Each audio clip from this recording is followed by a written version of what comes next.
At World Parts Direct, we offer a massive selection of new, factory original, GM, and Mopar parts at guaranteed low prices. Need something that isn't made anymore? We can help you find the right part for any brand. If we can't get it, nobody can. There's even a next-day delivery option on more than 100,000 items. Visit worldpartsdirect.com or call 972-864-9777.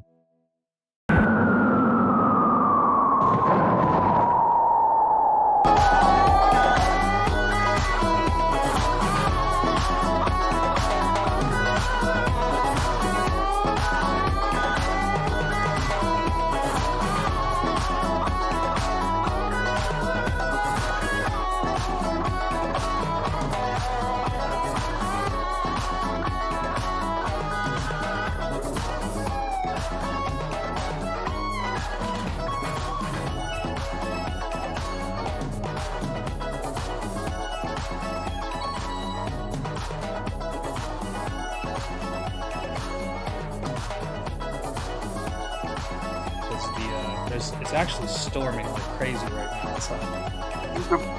Yeah, it just started a little bit ago, so I don't know. We haven't lost power or anything yet, but we'll see. Yeah. It may end up being here on and off for days, but not today. nice. Yeah, today it started raining and it's been raining pretty much all day long. So, wow. Welcome to this week's episode. We are talking about Dr. Strangelove from 1964, and I'm here with a very special guest. I'm here with my dad. Hello. Yeah. Probably you're the one that introduced me to this movie when I was a kid. So Yeah. What were you gonna say? It's a great one. Yeah. Well, I've talked about you introducing me to several movies on the show before. Reservoir Dogs, a bunch of other ones as well. It kind of got my interest in movies when I was a kid because of that. So that was cool. So thought, hey, why not? It's Father's Day or Father's Day week, so happy Father's Day to you and the people listening. Travis is hanging out, being a father as well to his daughter right now, I imagine. Doing all kinds of whatever fathers do on Father's Day. I guess eat barbecue is kind of what, I don't know. Barbecue's getting expensive now, though, so. Yeah, it is. I heard a thing. Yeah. It is. Barbecue it is, so. Yeah, I heard a thing where it's like a plate of Texas barbecue where I used to go to in Midland is now like almost like $100. And I was like, that's a lot. I would not be able to eat barbecue as much anymore. Yeah, we went and had barbecue just a couple of weeks ago at a chain restaurant whose name I won't mention. It was minimal. The servings were minimal, and it was it was more than $50. I'll put it that way. Yeah. We are spoiled here in Memphis with barbecue options, and so anytime that they get expensive, you're always just kind of like, there's so many other options that we'll give it to you for a lot cheaper. So it's kind of one of those nice things. That's the great thing about competition. Yeah, it's true. That's true. So we've been we start the episode usually by doing a little game. Have you been keeping up with the 82-0 challenge? No. Okay, so it's like this online challenge, and I'm choosing this one for you because Travis doesn't care about basketball, so I couldn't. But it's because the NBA Finals are currently going on, where this episode will come out. Hopefully, the Spurs are making a comeback. Down 2-0 right now. Not been looking good so far, but I don't know. The next game is apparently going to be attended by President Trump, so that's going to be a whole spectacle, I imagine. So we'll see what happens there. But it's going to be miserable, I'm sure. Yeah. Apparently they had to cancel all the parties and the tickets, which are apparently the tickets are like $100,000 a seat, which is crazy. There was an NFL player, I forget his name. He was like a rookie for the Jets. And I think it was on Twitter, and he was saying I can't afford to go to the Madison Square Garden to see that. And I was like, oh, he's a NFL player who can't afford the tickets. I was like, yeah, anyone that's in attendance is either there for free for publicity or is paying a a lot to be there. The price of most people's houses to be there. Oh yeah. Oh yeah. Yeah, it's just insane to me. It's insane. So, and Yeah, when you're, when you're the Knicks and you have been to the finals so seldom, yeah. you're going to try to take advantage and get as much money as you can. Unlike the Celtics, my Celtics who go, regularly, they're more reasonably priced. So Yeah. I back to the tried to economy. I tried to look into taking to Miranda to the Grizzlies here, and same thing. The tickets are just kind of crazy price when you actually break down what you're paying for. It's just like, oh, that is not worth it at all. It's Yeah, just and it's get yeah. in a line with some popcorn and a Diet Coke, and yeah, you're looking at $25. Yeah, yeah, yeah. It gets pretty expensive. So yeah, the 82-0 challenge is basically I'm gonna spin a wheel, and your goal is to choose players to make a starting five to attempt to go 82-0, and then it Oh, uses like I guess AI or some algorithm someone good, invented good. to see if your team would go 82-0. So far, Dan Levitard apparently on his show he went 82-0 on his first attempt, which I thought was kind of impressive. But most of that was apparently he got lucky and got Kareem Abdul-Jabbar, because that's what most of it is. So Sure. it's going to give you an era and it's going to give you a team, Okay. and you have one re-roll for both the era and the team. Okay. So if at any time you want to switch the era or switch the team. What was that? I have to pick players off of that team. Yeah. Yeah. From that, like, so it'll give you like Boston Celtics 1960s. So Got it. you could choose anybody that played for the Celtics for the 1960s. So it's going to give me like just a big spreadsheet, and I can read off players if you don't know someone that you might want to choose. But yeah. Okay. All right, you ready to give it a shot? Yeah. Let's go. Okay, here we go. So the first one you get is Utah in the 70s. Oh wow. Yeah. Wow. Do you want to Uh, re-roll, or do you want to hear who's on this list before? no, I definitely need a re-roll because that's nowhere near going to be an 82-0 team. Almost no matter who you put on it. From the Yeah, 70s. it's from the 70s. Yeah. Um, So do you want to yes, keep the Jazz or let's, change the era? let's change the team. Okay. Let's re-roll the team. Okay. You get Cleveland from the 70s. Oh wow, that's no better actually. It might be worse, honestly, looking at the lineup now. Yeah. On the Jazz, you had Pete Maravich, Yeah. an older Maravich, but oh yeah, he was still there. Yeah, he was young. Cleveland in the 70s, you got Lenny Wilkins. Yeah. Now you could also take your re-roll of the era and hope you get LeBron. Okay, let's do that. Let's I was gonna re-roll say the he's been please. in a bunch of them now, and it ends up with the 2000s. Okay, so you got LeBron James. Okay, I can handle that. Okay, so Okay. he's maybe the best player to get according to people that were playing this, because he Hmm. can. Once you get your starting five, you then have to put them in the positions they go in, Okay. and you can move them around. But LeBron is the only guy I think that can play all five. Yeah. So for So now, where do you want me to put him at? Guard. for now, let's put him at put him at small forward. Okay. All right. So now you don't have any more rerolls. So now from here on out, it's just what you get. Right. So All I right. have to Next. players from that era on the Uh-huh. Cavaliers. Okay, I got to go with Kyrie. Okay. Well, no. So it re-rolls every single time. Oh, got So it. Got yeah, now it. your next roll Okay, is now I follow you. yeah. Okay. So now you got the Nets in the 2000s. Ooh, the Nets in the. So you got Vince Carter, Stephon Marbury, Keith Van Horn, Jason Kidd.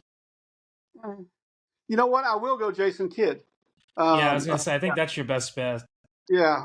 He was a good. He'd be a good compliment to LeBron because Yeah. he's not. He doesn't need to score to be effective. No, he doesn't. All right. So next up is, let's see, spinning it. Ooh, San Antonio Spurs of the 2020s.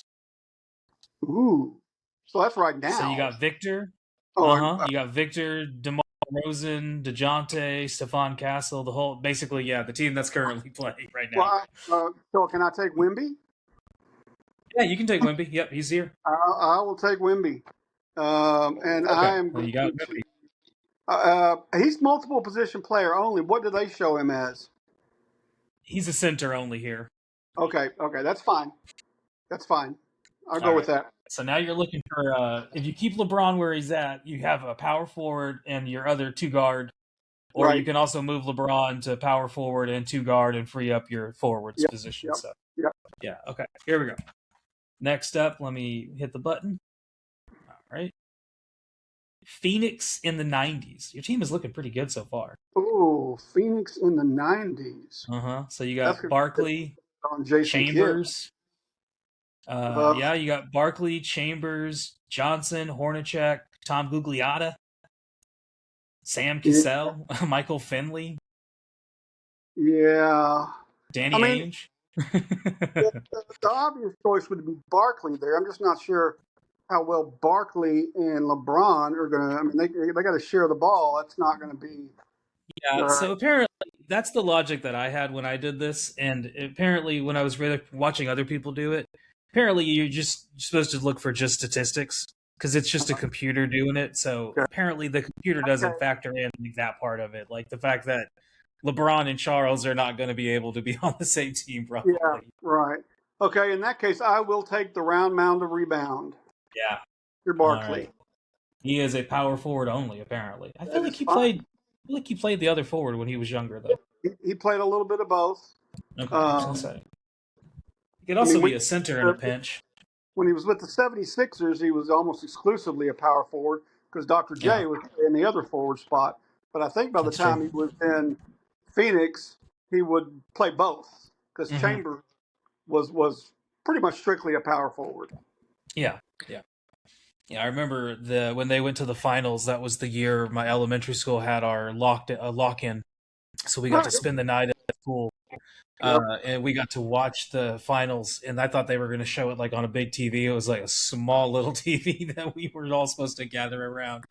It was not the most. It's one of those things that as like a 7-year-old, you're like, this is fun, and now as a near almost 40-year-old, you're like, that was not really a well thought out event for children. Y'all could have probably done better as educators there. So your last role ended up with Dallas in the 2010s. So you get Luka, Dirk, Karan. I don't know why you wouldn't choose anyone other than Luka. You know what though? Because it's Dirk in his end of his career. I have LeBron at small forward, right? Yes.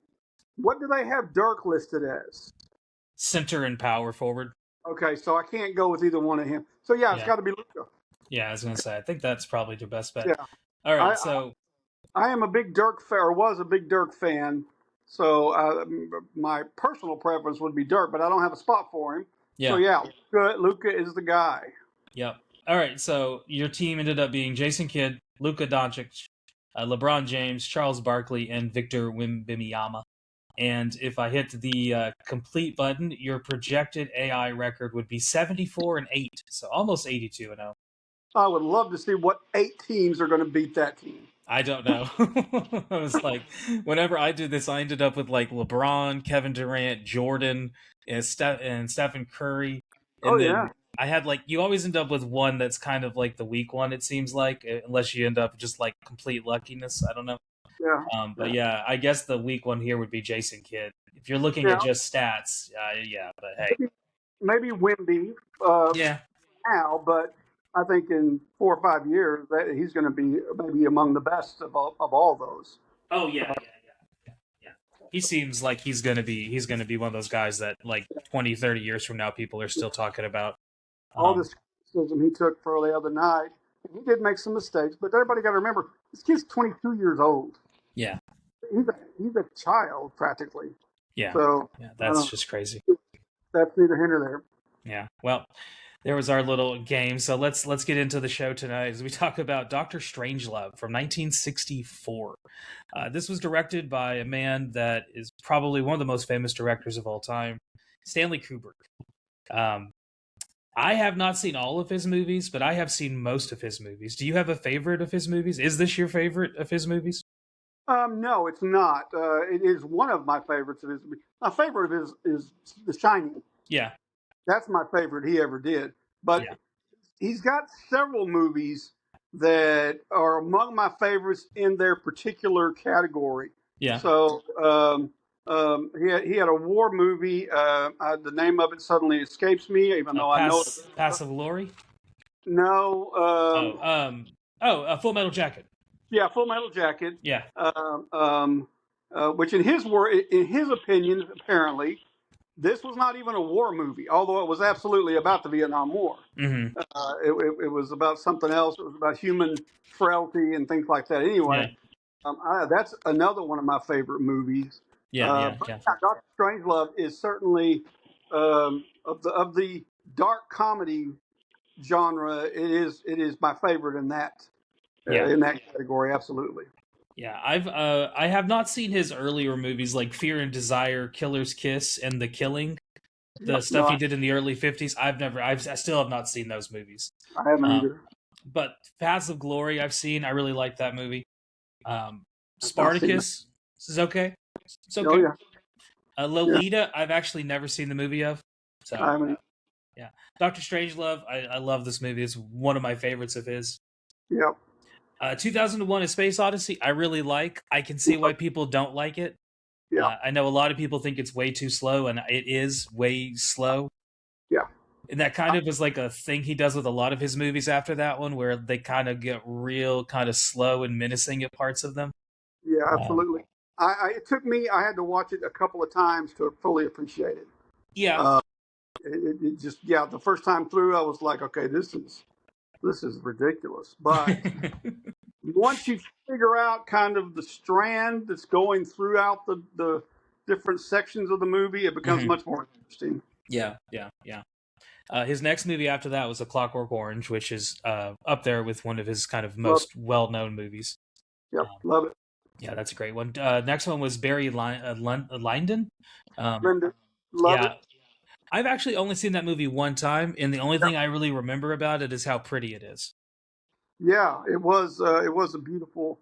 The actor whose name again escapes me at the time was very well known stage actor, I believe, and he kind of brought him into the movies, and he became very well known, particularly as he gets older.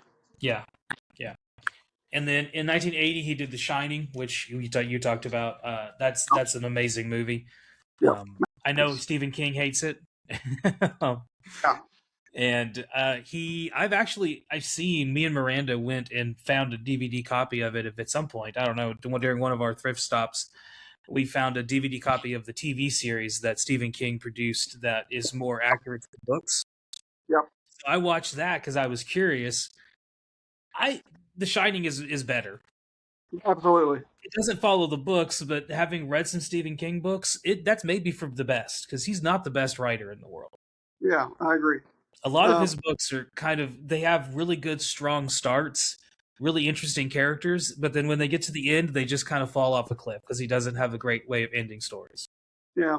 I believe Kubrick was known for doing that with movies that he based on books. Yeah. He would go off and do his own thing. And Dr. Strangelove is among those. He went off and it turned out completely different than what it was originally intended to be. Yeah, he is really one of those guys who is known for being inspired by. So he would read something and then take the inspiration, start doing his own thing with it, which is kind of the point of books.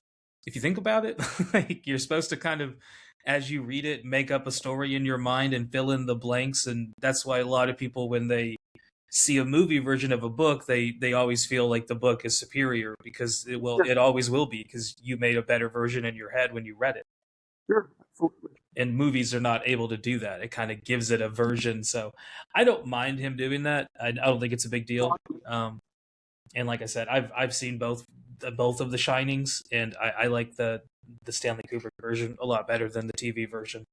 It was certainly more entertaining. It has better acting, for sure. That's for sure, too. No doubt about it.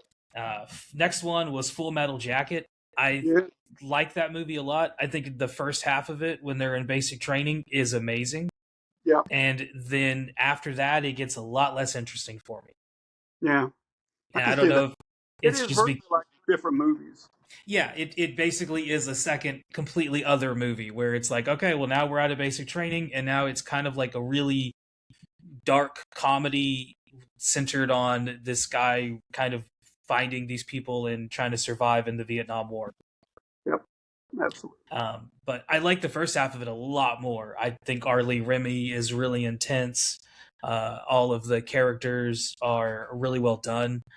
Vincent D'Onofrio is really terrifying in that role. Uh, Absolutely. he gets terrified, especially because I think that movie is one, that first half of it, just based on how many different people have come out of that predicament and historically like taken to acts of violence in the public. Sure. It makes that first half of that movie more important because you're just kind of like, oh, okay, yeah, that you can kind of see a little bit of like what that might be like. Because I don't think Arlie Remy was really presenting anything that wasn't kind of authentic to what that was like at the time. Absolutely.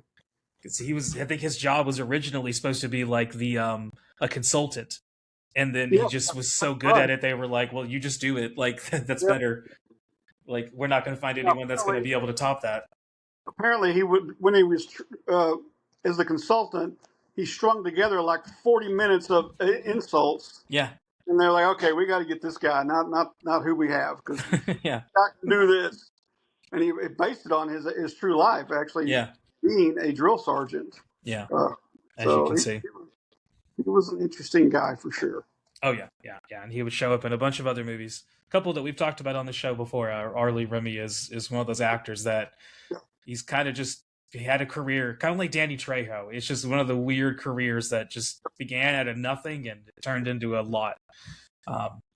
The last movie that Mr. Kubrick put out before he passed was Eyes Wide Shut, which is a movie that I used to watch as a kid on HBO after you told me to go to bed, and it was on TV, and it made no sense to me. I just remember there being a lot of naked people, and it didn't make any sense. Now that I've gotten older and I've watched it, I'm like, okay, it's about like a relationship ending and all the different like, and it's like, okay, it's actually like a really good movie beyond just it being full of nudity. But back on HBO in the 90s, they used to show that movie a lot, a lot of kids kind of got introduced to Stanley Kubrick through Eyes Wide Shut. It was a weird time. His other movie that he was supposed to direct, that was supposed to come out after that one, was Artificial Intelligence, which did not happen, which I think would have been really, really good if he would have gotten a chance to do that. I really like Artificial Intelligence. I think that movie is really, really good. Me too. I think it's very underrated. Yeah. I can't remember the person who directed it, but they tried Spielberg. to do it. Yeah, they tried to do it as they thought Kubrick would do it, as I understand it. I mean, they can say that. Who knows if that's really true? Yeah, it was Steven Spielberg directed it. Yeah, that's it. Yep. It was Spielberg. Yeah, he was apparently handpicked by Kubrick. He was like the only guy that Kubrick thought would be able to do it. And it kind of makes sense. Yeah. That movie got some creepy things in it too, by the way. It does. Oh yeah.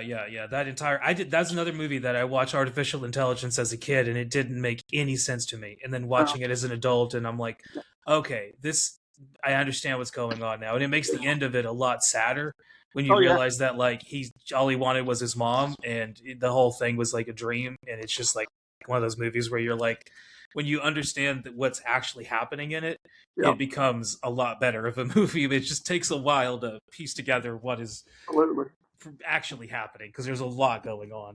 Yeah, there was some really creepy characters in that show. Boy. Yeah, you got Jude Law like running like an underground like sex child robot ring like thing. Yeah, it was bizarre. Kind of like Eyes Wide Shut, one of those other movies where it's like there's a lot of weird stuff happening in this movie. Absolutely, there is. But by that point, he had kind of gotten popular and famous enough as a director. He was kind of like, you can do whatever you want to do.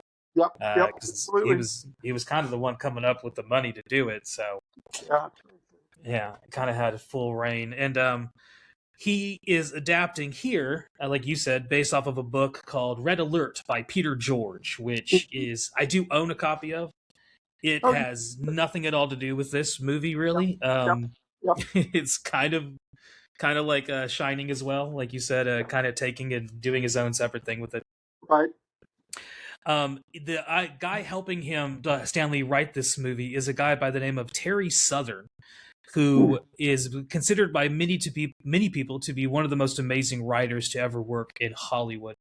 His credits are numerous. He would write 20 episodes of Saturday Night Live from 81 to 82. Oh, So one of some of the peak episodes of SNL there with Eddie Murphy and the crew. He would also write Easy Rider, as well as wow. The Loved Ones and Barbarella, amongst other credits that maybe not as successful. Mm-hmm. He would die in 1995, and apparently it's reported that when he died, he had less than $3,000 in his bank account. So Wow. I guess he had a harder life than what is expected of a successful Hollywood writer. Sure. Yeah, he would be a frequent collaborator with Stanley Kubrick. They worked together a bunch of times. So he was kind of one of those guys that Kubrick would help with. He would come up with script ideas, and he would help Terry. Terry would kind of help him with dialogue or help him with pacing or things like that. So they kind of worked together a lot. The cast here is a lot of people, and one of them is playing a lot of roles, and he apparently was supposed to play more roles, and that's Peter Sellers, who was very well known at this point in time, had been in a lot of things, would go on to be in more things, including being there, the Pink Panther series, Murder by Death, Lolita as well, working with Kubrick earlier than this. And another movie that I really think is funny as like a political commentary movie is The Mouse That Roared, which is have you ever seen that movie? No. So that movie is about like it's about like a little, I feel like it's like, I can't remember exactly. It's like a little municipality that basically declares sovereignty from the United States and then declares war on the United States. It's just kind of presented as like a really silly political drama about all kinds of issues that were happening in the 60s. So it's one of those movies, kind of like this one, that is kind of very, very funny with how it presents politics.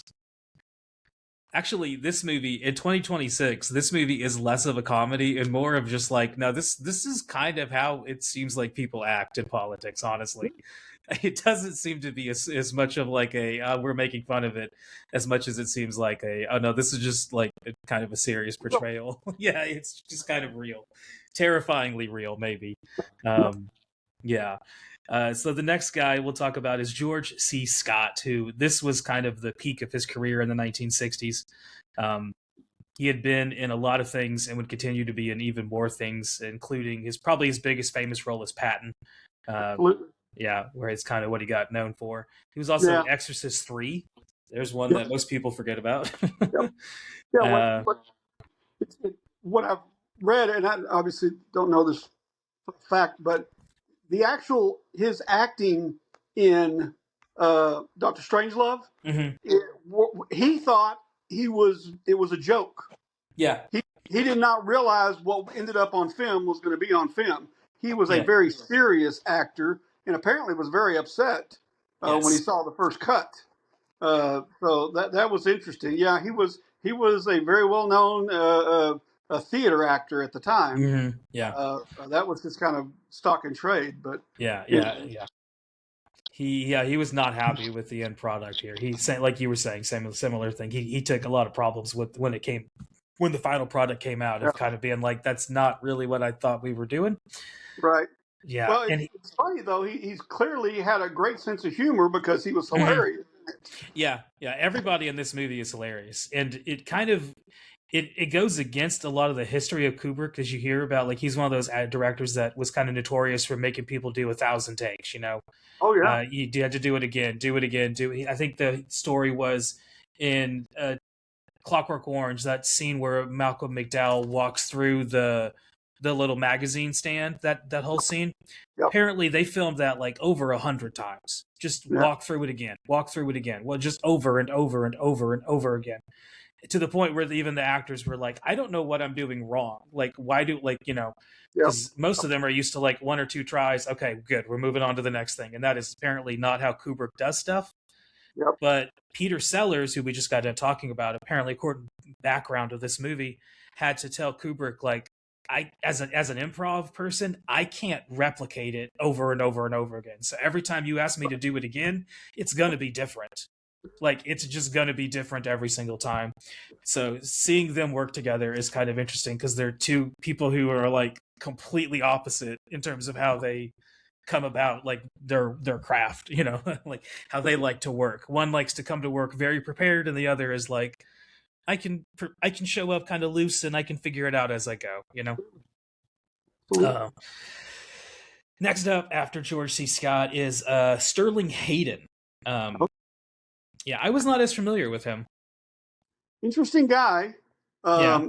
I don't know how well known it is now, but he was actually on the blacklist during the communist the committee Yeah. from Congress, and he actually named names. Oh, did he? That's how he was able to get back into the business, was because he cooperated with the committee and named names. He later regretted it till the day he died, apparently. But he did, and that's how he was able to get in this movie and The Godfather and some other things that he was in later on. Yeah, I was gonna say he was in The Godfather. He would show up in 9 to 5. That's kind of where other place I know him from is the 9 to 5 Dolly Parton movie. Yep, That was a big one when I was a younger kid, and yeah, Sterling Hayden was in that. And that's kind of where I mostly know him from. That and this. Those are like the only two things really. Mm-hmm. And then Godfather. Yeah, Godfather as well. But I don't ever really remember him in The Godfather. He's not the first person I think of when I think of, Not at all. everybody else in The Godfather. That's one of those movies that there's so many other people you got to compete with that you kind of take a back seat. Yeah.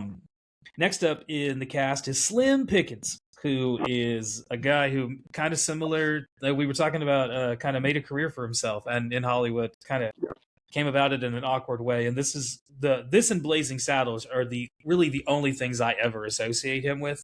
Mm-hmm. And he is not even supposed to be in this movie. Nope. This was supposed to be Peter Sellers as well. Yeah. Yeah. Just ended up, I believe he was hurt and couldn't do it. Is that what happened? He either was hurt or he pretended to be hurt, and because he didn't want to be in the plane, the set of the plane or something. Oh, yeah, because it was very claustrophobic, maybe. Yeah. Yeah, that makes sense. And they basically grabbed Slim Pickens virtually off the street, and he basically played himself. I mean, that's, yeah. That's Apparently, what he does in all of his everything he's ever been in that I'm aware of. He's just him playing himself. Yeah, he's just always himself. Yeah. Apparently his hat here, he just showed up and they just assumed that wardrobe put it on him, and they were like, well, he's from Texas. I don't know, whatever. Yep. Here we go. Yeah, and his famous scene here, he's got a lot of them here that people kind of associate with the movie, the riding the nuke down. Mm-hmm. But the scene that I always remember is because I watched this movie and had to watch it critically and actually pay attention to it whenever I was taking from my film classes.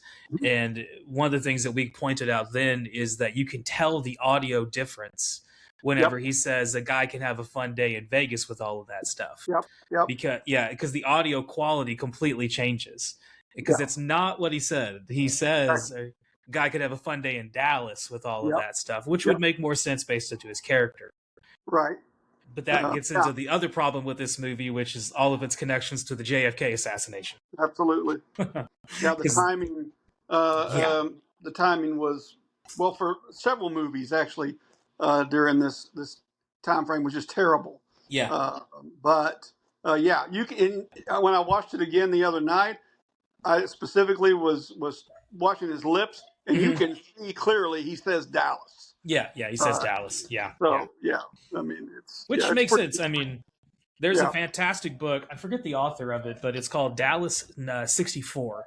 And it is about all of the insane, crazy things that were happening in Dallas, Texas in 1964. It is a highly recommended read because there was a lot going on in that city. You had basically the start of what would become punk rock. You had the FBI was giving people acid. The CIA was experimenting on groups, apparently. There was all kinds of things going on in Dallas. And then why not? Let's have the president show up there as well. And it's just a complete mishmash of historical things that has led to a lot of conspiracy theorists finding all kinds of things to dive into, because absolutely, if you look deep enough, there's a lot of weird connections there.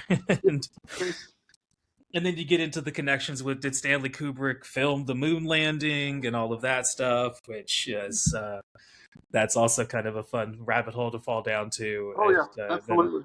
was Kubrick an agent of the CIA, and all of his movies are like psyop programs and all Yeah. kinds of conspiracy theories people have about Mhm. that all kind of connect and start here when with a lot of it with that scene right there with the Yep. why did they say Dallas and then why did they take it out, and then Yeah. the day this movie was supposed to come out, we'll get to here in a minute because that also connects. Absolutely. Other than Blazing Saddles, Slim Pickens did show up in a horror movie called The Howling, which is one of my wife's favorite movies, Mm. as well as he apparently was in the 80s TV show BJ and the Bear, which is about a truck driver with Yeah. a monkey. Yeah. I never watched that show. I do not know. I never did either. Yeah, I was at that time, but I never saw the show. yeah. Truck driving shows had their heyday, and they never really spoke to me. I can't really. Yeah. No, I can Never see really that. did anything for me. Next up is Keenan Wynn, who would be in a bunch of things, including apparently being uncredited in the Goonies, which is sad to say I because didn't that know would have been. Yeah, apparently he's in the Goonies, but is uncredited. He's also in The Last Unicorn, which is an animated movie that was very, very big. Once Upon a Time in the West, Piranha, and apparently Orca as well. So I guess the Orca Piranha connection there, both being Jaws ripoffs. I remember Orca. That was interesting. I own a copy of it, and because one of those movies we just found on DVD for like 25 cents at a garage sale, but I've never actually sat down and watched Orca. But I know it's like a Jaws ripoff. Yeah, absolutely. Yeah, that was. I remember that as a kid, it coming out and going to see it and thinking, well, this is basically Jaws, but with a killer whale. Same thing. Yeah. Bo Derek was in it though. Is that correct? Yeah, Bo Derek. Yeah. That time, they would put anything on the screen with Bo Derek in it. It didn't matter what it was. Yeah. They could get, you got to get Bo Derek in this, whatever it is, didn't matter. Yeah. A lot of people, I would say, would compare her to like modern day Sydney Sweeney.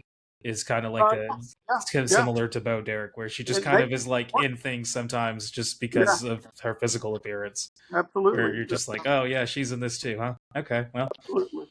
Yeah, Keenan Wynn, to me, one of the funniest parts of this movie is some of the names they use. Yeah. And his is among my favorites in Dr. Strangelove. Yeah, was he Bat Guano? Lieutenant Bat Guana. Yeah. I love that.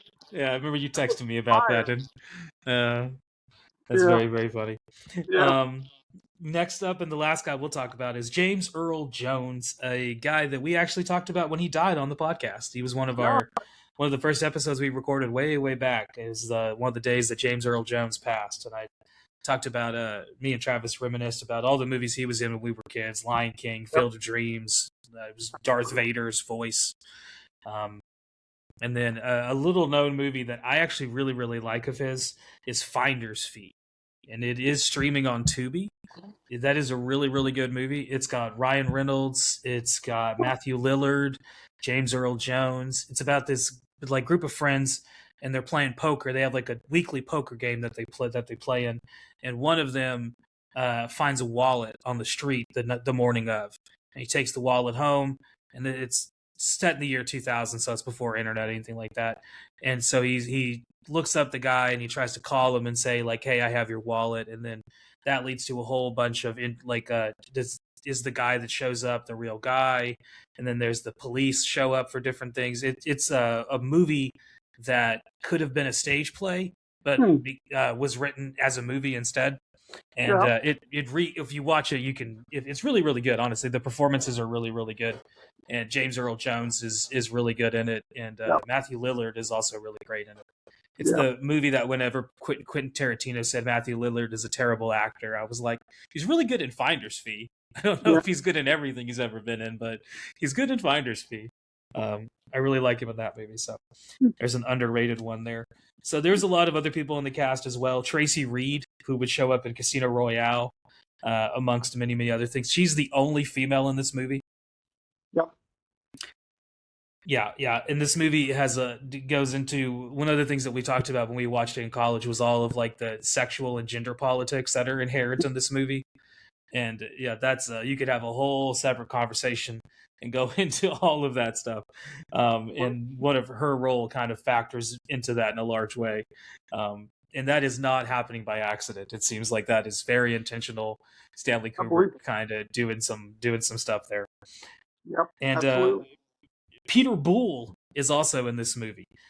Peter Boole, his career goes all the way back to 1936, and he would show up in a lot of things. Tom Jones, Yellowbeard, and he Hmm. was in one of Travis's favorite movies, which is African Queen. Travis loves that movie. Talks about it Yeah, on the show a couple times, and yeah, I've actually never seen African Queen. I don't believe I have not either. I've seen parts of it. It's about all I've seen. Yeah, it's one of those movies that I've had people tell me it's really good. Every book about movies that you should watch before you die, it's in there. It's highly Absolutely. recommended. One of these days I'll sit down and watch it, but it's for whatever reason I just haven't ever sat down and watched it. Yeah. It's from a time period that's just like I don't know, the 50s is really interesting to me because it's like right after the nuclear bombs, and so 50s Hmm. sci-fi is really interesting. But some of like the 50s war movies and 50s romances are a little just kind of a little gone with the windy for me at times, where it's Yeah. just a little too Yeah. melodramatic and I just can't really connect to it. Right. I mean, it was kind of. I mean, in the realm of American history, the '50s is frankly kind of boring. Yeah, I mean, the president was Eisenhower for the most part. yeah, yeah, That whole genre was kind of a boring time. It was very restrictive. yeah. Obviously, Status quo. everything. Yeah, everybody had just come out of the war, and for a good decade after that, they just wanted to go to work and be left alone. And then they were worried about the Russians and Yeah, everything else. And so I yeah, think the best thing to watch if you really want to like get into 50s stuff, the best thing that I've ever watched is Mad Men. oh yeah, absolutely. Just like That's everybody chain smoking, everybody right. convinced that cigarettes are good for you because they help you relax and make you a little lightheaded. Like, I uh, think I the, think one of the things about the '50s is so many people see the movie American Graffiti mhm, and associate that's how the '50s were. And at least in my obviously I was not alive then, but I don't think that's really true. yeah, I think American Graffiti is a spin-off on the best things maybe about the '50s. yeah, That's not really how the world worked back then, even then. So yeah. American Graffiti is kind of like with a lot of those movies that came out that kind of present like a almost like Crybaby, that Johnny Depp movie, same thing, mhm. like almost like a nostalgic, like a perfect Yep, presentation of how good things were in the yep, past. And yep. then when you actually dive into it, you're like, Back to the Future is lying to you. Things weren't just, Yeah, it wasn't all sunshine and rainbows and lollipops. exactly. There, The time they're representing actually never existed. yeah, yeah, yeah, yeah. So let's get into the background here of this movie. We've already kind of dived into a little bit of it, but here's some more interesting facts that I was able to get whenever I did a little bit of research here. 55% of the budget went to one man, and that was Peter Sellers. And so more than half of the budget of the film went to him. He made $1 million to be in this movie and did a couple roles in it. Obviously, I guess Stanley Kubrick was like, "Well, if we're paying you that much, we're gonna make you work." um, and everything he does as the president, everything he does as the general, everything he does as Doctor Strangelove is all improv. Every single bit of it. Oh yeah, absolutely. Yeah. It was tremendous at the time. At least my impression is Peter Sellers was the star of stars. Hmm. I mean, if you like, kind of like we said about Bo Derek earlier, if you could get Peter Sellers, you were in, Yeah. and you did it. Yeah. So Yeah. yeah, the fact that he used him in multiple roles, which I think was as you said, it was actually supposed to be more, Yeah. um, but I think that was the plan from the get go between the two of them, between Kubrick and Sellers, Hmm. is that he was going to play multiple parts. Yes, yeah, he was supposed to play the Slim Pickens part. He was supposed to play a couple other parts as well. I believe that were supposed to be that ended up getting cut because there's some scenes in this movie that got cut that I would love to see Oh yeah, if they actually got filmed because they would be hilarious to see what actually it looks like. Um, so yeah, the George C. Scott did take issues with the movie and his performance. He did not like the way he was kind of edited to look and be presented in this movie, and but ended up kind of coming around to it at the end of it. Yeah, But he ended up. yeah, I don't think he ever worked. Yeah, he never worked with Kubrick ever again. So he's yeah. one of those guys who was like, I'll never work with him ever again after this. So He was just wrong, though. I mean, yeah, his what how he had him depict that character was pitch perfect. yeah, it's amazing. I mean, it was the ridiculousness of that era, and really what they were doing. He described it perfectly through that Yeah. character. Yeah, I thought he's great. Whenever he's describing the doomsday, or not the doomsday, when the doomsday machine's being described to him, he's hilarious. Where he's like, "I wish we had one of those." Yeah, absolutely. And then whenever he's in the office describing to the president our own like failsafe program that we have, Yeah, that is also great. Where he's like, "Well, sir, if you remember, you voted for yeah, this." He's just like constantly reminding him of, "Well, did you not read what you voted for?" Like, yeah, which is exactly. funny because The whole stick with the gum to me is yes, just perfect. That was yeah, beautiful. yeah, yeah, I love that. I love that. I like that he's like one of the only people not smoking. So I took the thing with the gum to be like an early like trying to fix a nervous habit. Like, he doesn't want to start smoking again, so he's chewing the gum. Same thing Yeah, with Peter Sellers with the hand thing. He can't keep his hand down because he keeps wanting yeah, to do a high yeah, say, a zig heil, and he can't yeah, fight the urge. exactly. um, Exactly. so there's all these guys with like nervous twitches and things that they're doing. So yeah, Yeah, absolutely. uh, I thought that was great. Yeah, there was supposed to be a custard pie fight scene at the Yep, end of the movie that got completely cut. Which this is the part that I would love to see if that actually exists somewhere, absolutely. because that I Absolutely. think would be funny. There was also supposed to apparently be aliens that showed up.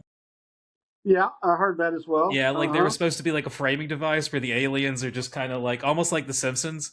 The Simpsons did that in a few episodes where they would end the episode with like a zoom out of the planet, and it turns out like aliens are watching us from a distance. Yeah, It's just to kind of like be like a weird little tie off to the show. Um, I thought that would have made me laugh, honestly. This is one of those movies that when you showed it to me as a kid, I did not think it was going to be as funny as it was until after we watched it, and then I remember laughing and being like, "That was actually really funny." Because yeah, like as a kid, when I first went into it, I hadn't really seen a black and white movie that was funny. They were right. all like old movies that Granny and Granddad made me watch, or old westerns that Nana and Tata had on whenever I was over there with them or something. That was what I associated with black and white, was those kind of Yep. movies. And so when I saw this, I was like, "Oh, this is like completely changes my mind about what black and white movies can be. Like they can be funny." Which is a weird thing to say and like to kids now with the internet, because there's just you could easily look that up and see all the different options of hilarious black and white things in movies that are present. But as a kid in the 90s, that was not a thing you could do. No, You had to be kind of guided to these things. absolutely. Yeah, to me, uh, the Peter Sellers role as the president is also just pitch perfect. It Yes. is it's very it's obviously the most normal character that he's playing. He's Mm-hmm. obviously Dr. Strangelove is crazy, and so is even the Mandrake. lieutenant. But as the president, he is just hilarious. His conversations with Premier Kissoff Yeah. are just absolutely beautiful. Yeah. Beautiful. I love it when he says, "You gentlemen, you can't fight here. This is the war room." Yeah. Oh yeah. Yeah. Absolutely. That's that is beautiful. that is amazing. So apparently, a couple of the characters, even though the beginning of the film says basically like all these people are based on no one living or dead, that's not entirely true. That's on Right. there to protect you from getting a lawsuit, which this film teetered on the edge of lawsuits at times because a couple things. One, when they filmed it, they got the aerial footage that they then shoot the model of the plane against. While they were getting that aerial footage, that's all filmed in Greenland. And when they were doing that, they accidentally found a hidden military base that the United States government had in Greenland. So apparently that caused a problem with the government. They They also they wanted to use the design of the B-52s that the U.S. government used whenever we dropped the atomic bombs in World War II. However, those were top secret, and the Pentagon said absolutely not. You cannot use them. So you cannot have any of the designs, anything. But apparently, the inside of the airplane that we see is so similar that the government apparently launched a little bit of an investigation with the FBI to see like how did they get it that close, because it is Right. pretty much like that on those airplanes. Which Wow. I guess all you would have to do is find like someone who probably flew in one and pay him a little bit. He Probably. probably told you. Like, I mean, Yep. Probably. those veterans That's are probably not, exactly how. I was going to say, I'm imagining veterans in the 1960s were probably not being treated severely well by the government, and we're probably going to be like, yeah, I'll take a couple bucks and tell you what they look like. Sure. Might Absolutely. even have some pictures, Do a drawing for you. Absolutely. So the other interesting things here is the other titles that this movie potentially had, and then the potential sequel that was pitched, because there was a sequel that apparently was in the talks, and that ended up not happening. But the other titles are hilarious. They are Doctor Strangelove's Secret Uses for Uranus. That is that's a good one. That is a good one. Doctor Doomsday, or How to Start World War III Without Even Trying. That is also a really, really good one. And the working title, the title that they had while they were actually filming it, was The Edge of Destruction, which doesn't really fit the tone of the movie, honestly. Yeah, kind of a different thing. But yeah, those other titles are pretty up there for pretty good titles. About lawsuits and legal issues. Are you familiar with the movie Failsafe? Yeah, actually, that's going to be what we talk about next week on the show. Okay, so I've never seen it before, though. Yeah, it's a tremendous movie. It's the stories are so similar. Obviously, one is ludicrous, but the stories they were based on, Red Alert, and then Failsafe, are so similar. It was a lawsuit, and between the two authors. Yeah. And it was apparently they came to some kind of secret negotiation where they both went on, but Paramount had to buy the movie rights to Failsafe to control when it was going to be released. Mm-hmm. And Stanley Kubrick was able to negotiate that his movie would come out first. Yeah, because they both came out in 1964. Yeah, they both did. Yeah, which is a weird historical thing. Yeah. That Yeah. both of these movies came out in '64. It's almost kind of what we talked about last week on the show. Is we spent the last 2 weeks of our podcast talking about post-apocalyptic movies that came out in 1959. So kind of same thing here with 1964. Like for whatever reason, I don't know if it's like same idea, studio heard about it from the other studio and was like, oh, well, we got to get on that first or what. But like similar movies coming out at the similar time historically is not the first time that happens. It happens again with Armageddon and Deep Impact. Those came out the same year. Absolutely. It's like Independence Day came out the same year as absolutely. But yeah, it was one of those things that just keeps happening. So I mean, a lot of people. In fact, I've heard people report before that the movie Doctor Strangelove was basically making fun of the movie Failsafe. Well, that's actually not true because it came out before Failsafe did. Yeah, it did. So anyway, but they are very, very similar stories. Yeah, you can watch Failsafe and not see it. And a couple of the characters you would think are just completely rip-offs, serious ones, albeit, but rip-offs of Doctor Strangelove. Yeah. So there was supposed to be a sequel, or at least there was a talks of a sequel in 1995. So Stanley Kubrick was still alive at this point in time. Terry Southern was still alive. His death, though, Terry Southern's death, would be kind of what ended the whole idea of this ever happening. But the idea was that it was going to focus on Dr. Strangelove living underground with a group of women that had now risen to take power and the underground bunker system that they kind of talk about at the end of the movie. So yeah, the movie was supposed to basically be about like Doctor Strangelove. Like the roles are now reversed, where like these women have now taken complete power over the U.S. government, and now Doctor Strangelove is involved as somewhere in that. And the idea of it is kind of funny to me, honestly. I could see that being a funny concept for a movie. Now, yeah, apparently Kubrick was going to produce it, and write it, but he was never going to direct it. The guy that they had in mind to direct it was actually going to be Terry Gilliam, who would do 12 Monkeys around the same time. So, which is also a really good movie that we'll talk about, because 12 Monkeys is a really good. Yeah, I love Terry Gilliam. He's kind of like Kubrick, where he's kind of like has a lot of comedy in his movies, and then has some really, really good movies, and then some just weird movies that just don't hit the mark for you. But yeah, so speaking of, let's get to the last little bit here, which is when this movie came out, and then we'll talk about the plot of it here in a minute.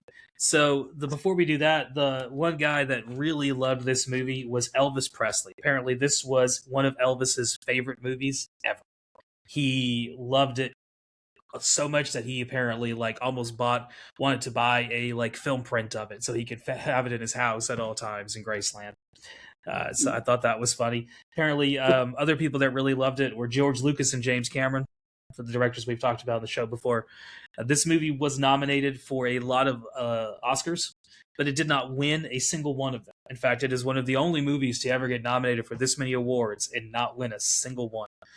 And when you look at the things it was nominated against, most of these movies, because I looked them up, some of them are not very good, and some of them are at the time I can see why they won. So it was nominated for Best Picture. It did not win. The movie that won Best Picture was My Fair Lady.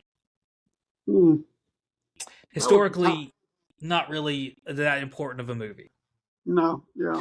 Yeah, it's kind of one of those ones that if you like, the Oscars does this a lot, whereas sometimes historically you look back and you're like, yeah, that movie wasn't really all that great, and it didn't probably deserve any award near the attention it got.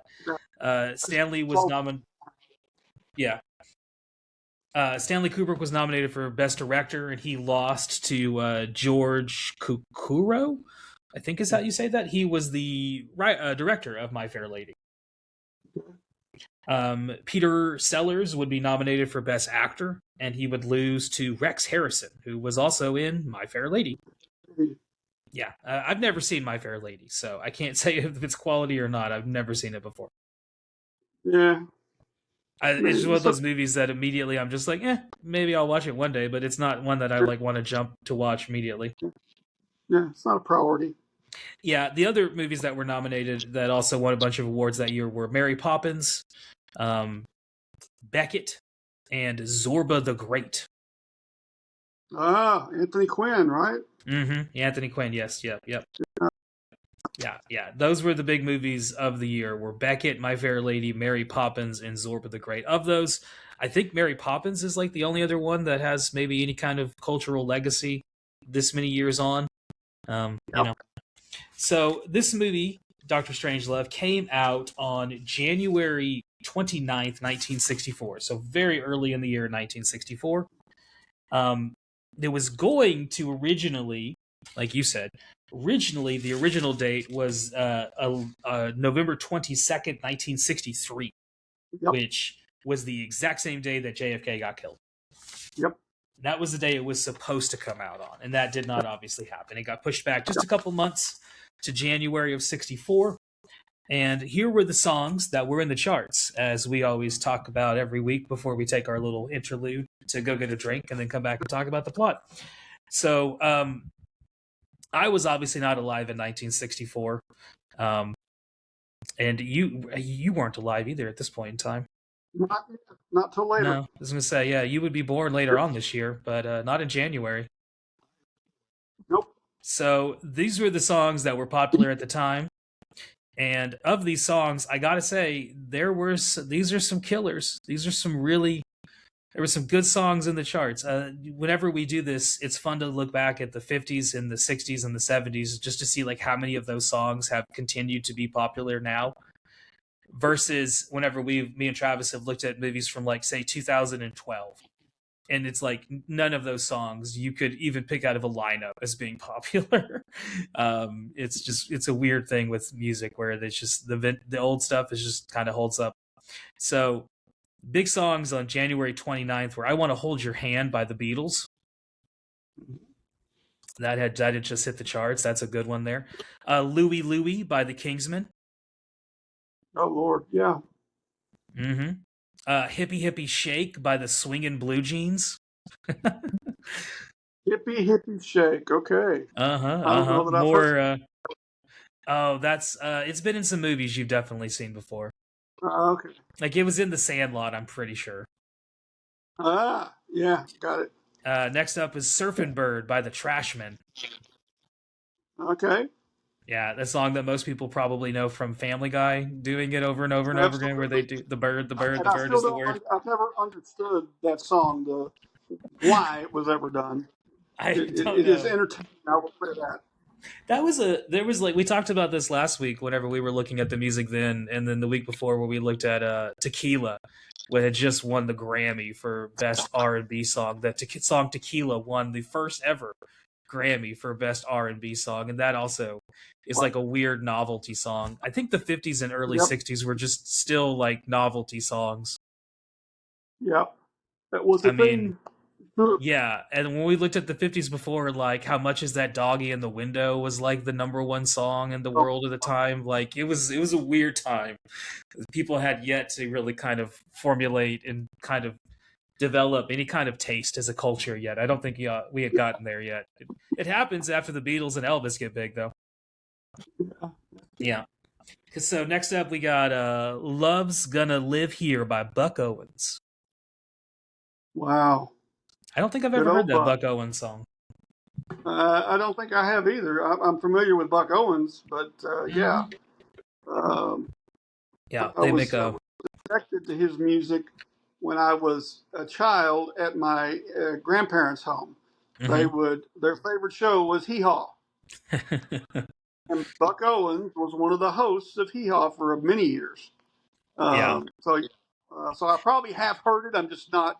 It's just familiar not with ringing it. a bell. Yeah, Buck Owens is a guy that I actually own a Buck Owens record, like a greatest hits of Buck Owens. I like some Buck Owens songs. I didn't Some great know. stuff on Hee Haw. Yeah. I first got introduced to him with I think it was Dwight Yoakam. Yeah. Talked about him in some songs, and that was like, okay, so I heard the name before I ever heard the music. And then I finally heard the music and was like, oh, okay, yeah, I love that Bakersfield country sound. That is a big deal. So his music is I've always kind of enjoyed it since I kind of discovered it as an adult. The last song that was in the charts was Glad All Over by the Dave Clark Five. I've heard of the Dave Clark Five, and I've probably heard their music. I don't remember that particular song. Yeah, I can't say I've heard that song either. Yeah, but apparently they were a big deal back in the day. The Dave Clark Five. I could see that. They perhaps should have worked on the creativeness regarding their name. That might have been a good move.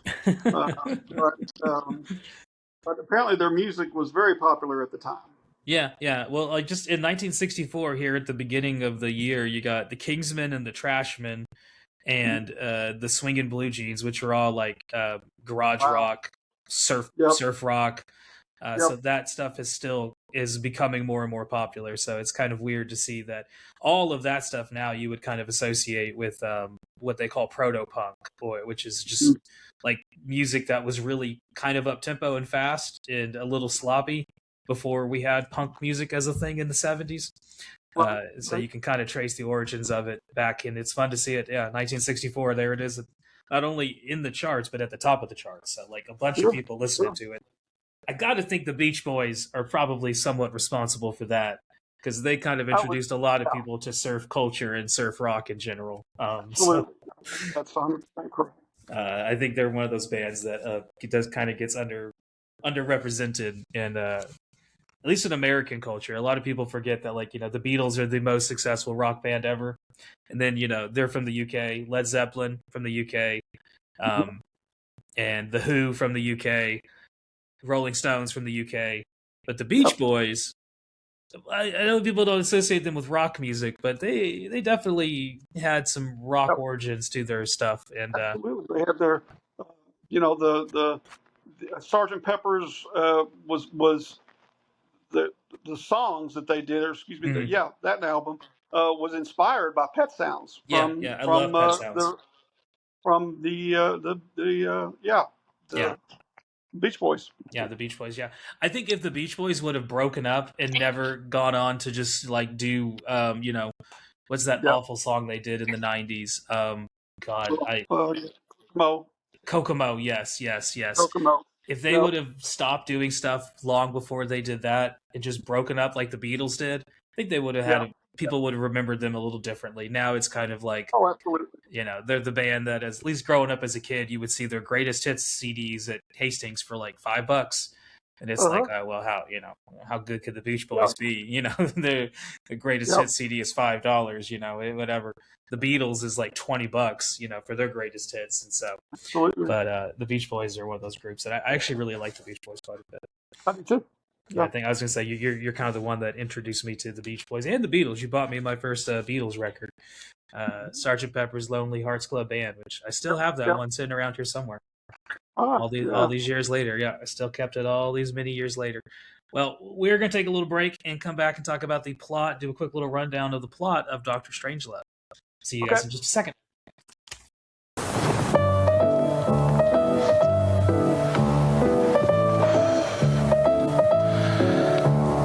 Hello. I'm Orson Welles. I direct films and act in them. What we're always trying for, of course, is perfection.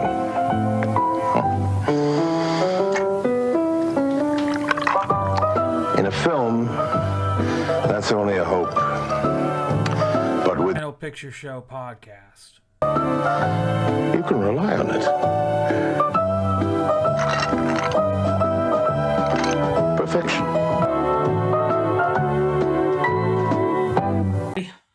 Sure. Okay, cool. So yeah, at the beginning of the movie, we meet Mr. Ripper, who is the guy who's going to kind of be the one responsible for, I guess, starting the nuclear war. Who is one of my favorite characters in this movie. He is ridiculous, and Yes, he is. his obsession with the purity of our bodily fluids. It's just kind of one of those things that apparently Yep. I didn't know this was a thing that, like, it actually goes back beyond just this movie. There's actually, like, that whole idea goes back to apparently a anti-communist propaganda paper that was published in 1958 by the John Birch Society, which basically said the same thing, that fluoride was in our Yeah. drinking water and it was going to rob us of our precious bodily fluids. And of Yep. course, this was being done by the communists. Yeah, of course it was. Everything Who- was. Everything was the communists. Until about the late 1980s, and then we had to blame somebody else. Then it became the terrorists. Yeah, absolutely. It's always somebody. You always have to It have. was- You always have to have an enemy. Yeah. And to be It fair, helped we with the... were their enemy as well. So it's Yeah, I not was like gonna it was say. just us. Yeah. There was a little back and forth there. So yeah, the Ripper, the commander, he reminds me of Sean Penn from One Battle After Another. Have you seen that movie yet? Yes, I Okay. have, and yes, he does. I Yeah, hadn't I thought can of tell. that, but yeah, you're right. Yeah, it seems like Sean Penn definitely watched this because, One Battle After Another has a lot of similar kind of like political messaging while also being kind of a funny movie at times. Yep, Um, yep. but I will say, One Battle After Another is way too long, in my opinion. Yeah. I ended up having to It watch goes it in on a two bit. different chunks because I fell asleep during it. I was like, this is really good, Yeah. but I'm falling asleep. Like, this movie is too long. Or I'm just too Absolutely. old to sit through a movie that's over 3 hours long in one sitting. I don't know which, but one of those things is true.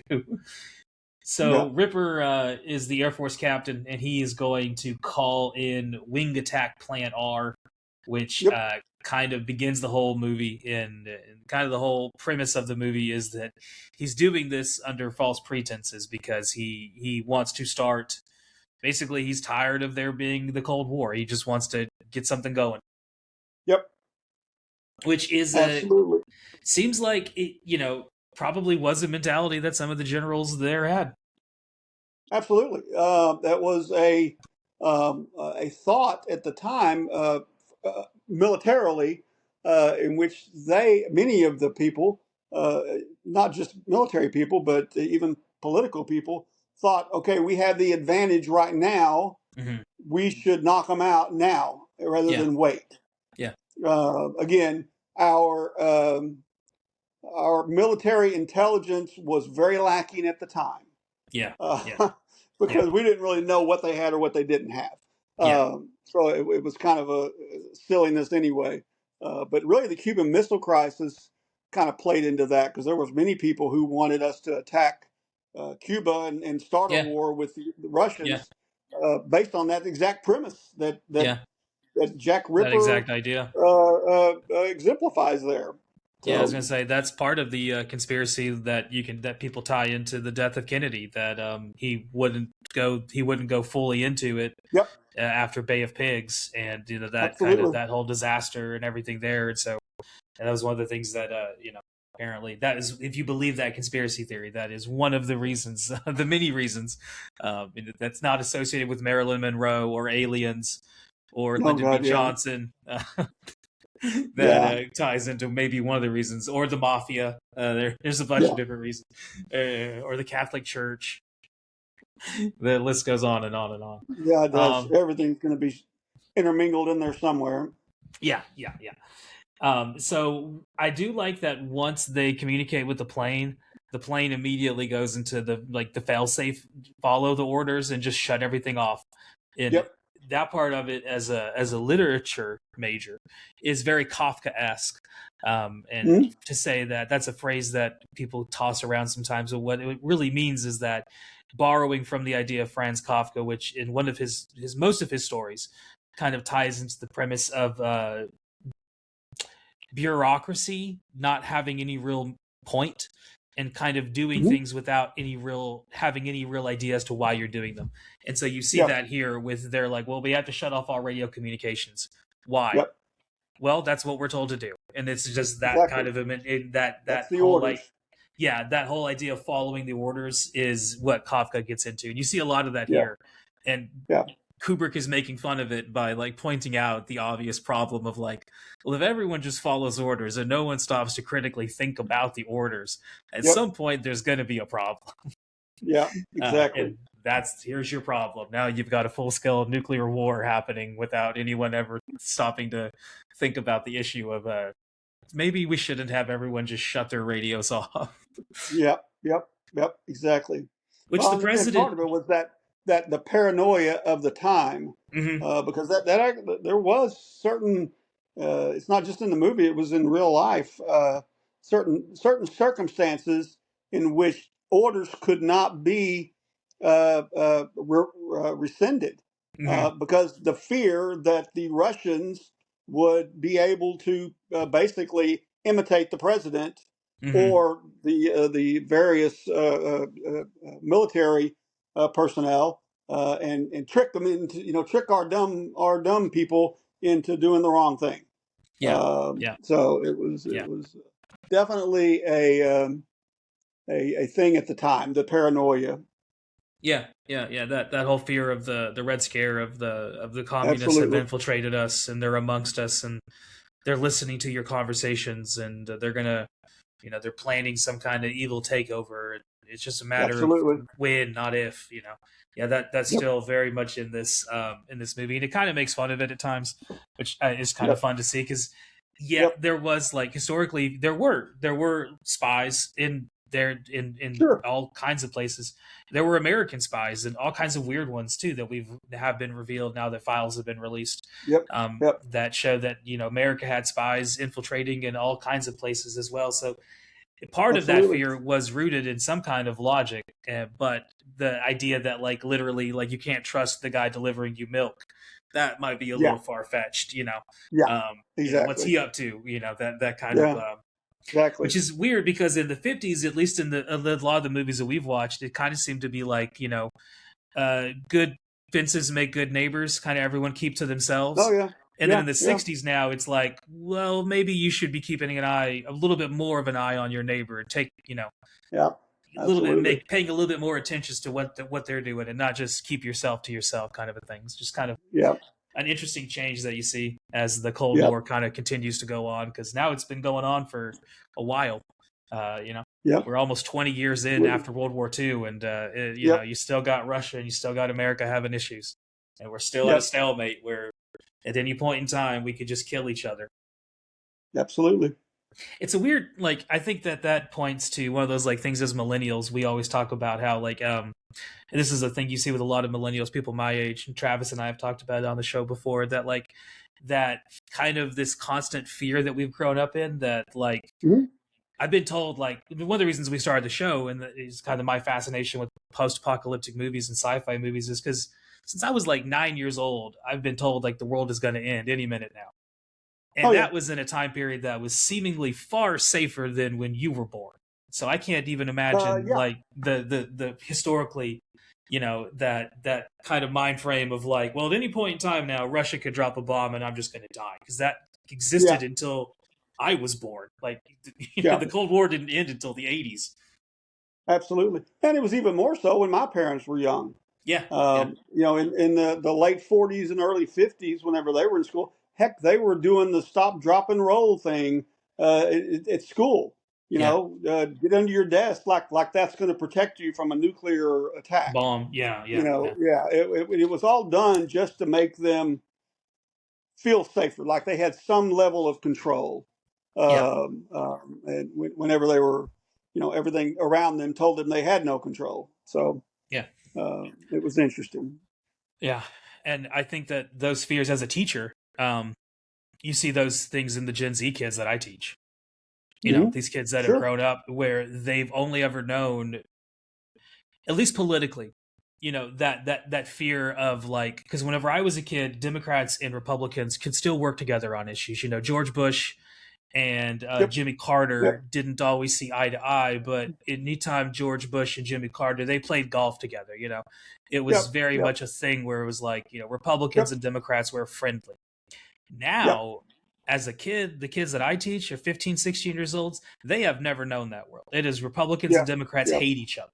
It's like a literal battleground. Yeah, where you can't even, like, or now, like, oh, my friend's parents are, they voted for this person, I can't be friends with them anymore. It's absolutely. That kind of whole mentality is just a weird one that they've grown up in, where I can see why a lot of them are disinterested in politics, because it's overwhelming from the moment you're born. It's not like a thing where it was when I was a kid. Kind of goes back to what we were saying just a few minutes ago about you got to have an enemy. Yeah. So now it's a domestic enemy. Yeah. Somebody's after you. Yeah, it's the wokeness, as the woke mob, as they call it. Yeah. Which is, if a lot of what people label as wokeness when I was a kid was just called Southern hospitality. So, like, it just kind of depends on how you want to look at it and take it. Absolutely. Because a lot of what people complain about is just, I was like, that's just people kind of being kind to each other. Like, not labeling somebody, just ask them their name. That's what most people would prefer to be called. Sure. But, it's just a bridge too far for some people. And it's like, oh, well, I don't know how well you'd last. Everybody needs an enemy. Yeah. So back to the movie. This is where we meet all the guys on the ship. Slim Pickens and James Earl Jones being the two biggest ones. And as a kid, I remember when you showed me this movie, I didn't know James Earl Jones was in it. I didn't even know who James Earl Jones was, but I had seen The Lion King and I had seen Star Wars. So I recognized that voice. And as soon as he says something, I immediately remember being like, is this the guy that just Darth Vader? Like, he's in this movie? This is Mustafa. Mustafa. Yeah, I think this is one of his first movies he was ever in. Honestly, I believe it was. Yes. With a voice like that, I can see why he kept getting checks. Because, man, he should definitely keep doing movies after you hear his voice. He's got a commanding, powerful voice. And he would take up most of my childhood, as James Earl Jones was in tons of things that us kids grew up watching. So after we kind of see what's happening with the planes is when we get introduced to George C. Scott's character, who is at the time kind of having a moment with a girl, who's his secretary. And very sexualized she is in this film. She's the only female, and she is literally wearing a bikini the entire time. Mm-hmm. And it kind of is supposed to be a political thing that you're obviously seeing. And that's an interesting one there to get into. There's all kinds of different Right. ways you can take it. The beginning of the movie has like sexual connotations. You could take it there. There's a lot of Yep. different ways you could take this movie, because a lot of it is, at Oh, the yeah. end of the day, is it's boys playing with toys, except they're toys that could kill everyone in the world. And Absolutely. they kind of treat women like toys in the film, especially at the end of it, when they're even talking about how they're going to select women for the underground bunkers based largely on their on their sexuality and their Yep. looks, Yep. because that's Their going to attractiveness, yes. allow men to meet the quota of babies that they have to produce to get up to Right. we can't have a baby, as I'm assuming they would probably say in the sequel, we cannot have a baby gap Yeah. between No us and question. other countries, which is a thing that Absolutely. they're talking about now, because they constantly are like, Absolutely. hey, you millennials, you're not having enough kids. And it's like, Yeah. most of millennials I know don't have kids, and most of us can't afford them even if we had them. Yeah. It's a hard thing to get by week to week, let alone thinking about it. Because me and my wife think about it sometimes. We're like, if we had kids, I don't know how I would afford to get to work, which just based on Yeah. how much money it would take to feed this kid. Yeah. Like where is this money coming from? And it's just Yeah. like, yeah. And then the I same understand. situation, but they keep pointing out that like, oh, the birth numbers are down. The birth numbers are down. In 5 years we'll have less people than this country, and we'll have, it's like, that's got a lot more to do with society than anything else. Yeah. Um, Absolutely. Absolutely. One thing regarding that scene you're talking about in the movie, uh, and it still bugs me to this day every time I see it, is what the heck are they doing? Is she doing in a bikini at 3 a.m. in the morning? yeah, That's just weird. I'm guessing That she's is just sunbathing. strange. That'd be my other thing, is that I'm it seems like assuming. I don't know. she was doing some like bathing in some kind of like a Yeah, I don't know. the infrared light thing going on or something. I don't know. Yeah. Like some early sun. Strange. Yeah, that's the only thing I can Strange thing assume. to be doing at 3 a.m. Yeah, But there's a lot of weird things. Stanley Kubrick's depiction of women in all of his movies is one of the more interesting oh yeah, things that people have yeah, written about and yeah, talked about, because usually there's only one female character, and yeah. usually they had a less than fun time working with him. And Oh yeah, the way he depicts absolutely. women in his movies is interesting, from Yeah, all kinds of yeah, different ways that he does it. Because absolutely. he's kind of one of the things he became known for, / people kind of maybe have problems with some of his movies with because of Oh his yeah, depiction of absolutely. so Ripper here tells Mandrake basically that they can't rescind the planes. The orders can't be taken back. I'm the only one that has the code, and I'm not interested in giving the code. And then he locks down the base and basically tells everyone on the base via like a speaker comm that we're going to be attacked by the communists who were trying to overtake us. They're going to look like your friends and allies, but they're not. And as Right. soon as you see them, shoot on sight. And that kind of becomes the problem of the movie, of like, how do we get the codes from this maniac who has taken Yep. power? What little power he has spiraled into a global problem now. Absolutely. And he keeps obsessing about precious bodily fluids, which he keeps talking about. And the whole thing is very silly. And this is where the movie kind of has a lot of its comedy. Because up until now, you're kind of like, okay, this is like a serious subject. And Yep. everyone's playing it kind of straight. And then you kind of get to this whole thing about the precious bodily fluids, and you kind of start to see some of the humor is kind of starts to creep through, where you're like, okay, so we are having a fun time here. We are supposed to be Yeah. having I'm able to laugh at this and not feel bad about it afterwards. Yep. Yep. Um, True. so Buck gets sent away to the war room, where he has to inform the president, who is once again played by Peter Sellers, about what exactly has happened. And this is where we get the whole thing about like, well, we can't rescind the orders because one of the fail-safes of Wing Plant Attack R is that they have to shut their radios off, and they can only respond to a code, and the code can only, and it's like these levels of Yeah. bureaucracy that they have made that make it impossible for anybody to just get basic work done. Yeah. Very true. Very And true. I I also love that the scene there, the apparent, which I think is normal actually, apparent dislike between the commander, Buck, the Mhm. commander of the Air Force, and the commander of the Army. Yeah. And they were kind of dissing each other as they're debating how to rectify this situation. Yeah. I like that. That's great. Yeah, it's very. This is what I think of when I think of what probably happens with the president whenever he is Yeah, yeah, advised by his I agree. generals, especially in 2026, where we've learned a lot more about the people in charge of the government Yep, and how silly and dumb they can be, and just yep, problematic and ugly and nasty and just downright kind of dumb sometimes. yep. This, like I said, this movie in 2026 is still funny, but it is very much like a, oh, there's a lot of these people that are actually in Yep. charge, probably. Maybe true. Yeah, Yeah, a little bit, maybe too on the nose sometimes. exactly. So the president has a backup plan, which is that they're basically going to try to get in contact with Russia and tell them, like, hey, here's what happened. Our bad.